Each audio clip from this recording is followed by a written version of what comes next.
Hello everyone, কেমন আছো তোমরা সবাই? আশা করছি তোমরা সবাই খুব ভালো আছো আর আমরাও খুব ভালো আছি।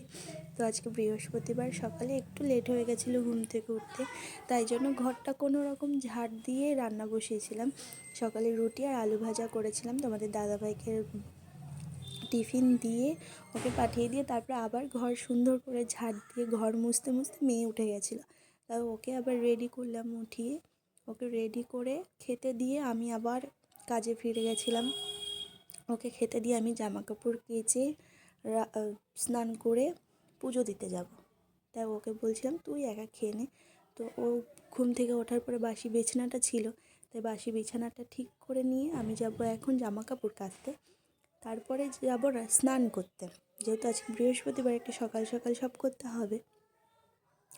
তারপরে আমি যখন জামা কাপড় কেচে এসে সব কিছু নাড়ছিলাম, ক্যামেরাটা অন করার পরে দেখো প্রিয়াংশিক আর রিভান কি আর কি টাই না মারছিল ফোনটা নিয়ে। তারপরে আমি স্নান করে চলে এসেছি। আমি ভাবছিলাম আজকে একটু আলতা পরবো, তো মেয়েও নিয়ে এসে বসেছে সামনে যে ও আলতা পরবে। তারপর ওকে আলতা পরিয়ে দিচ্ছিলাম, ওকে আলতা পরিয়ে আমি পরবো আলতা। তারপরে পুজো দিয়ে যাব রান্না করতে। ওর বাবা চলে আসবে আজকে তাড়াতাড়ি, ওই জন্য বললো যে 1:30টার মধ্যে সব কিছু কমপ্লিট করতে হবে, তাই তাড়াহুড়ো করে করছিলাম। দেখো আমি আলতা পরছি আর আমার মেয়েটা সারা ঘর শুধু দৌড়ে বেড়াচ্ছিল।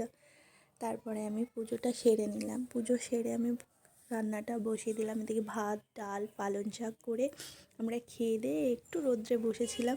আজকের মতো এই পর্যন্ত, টাটা।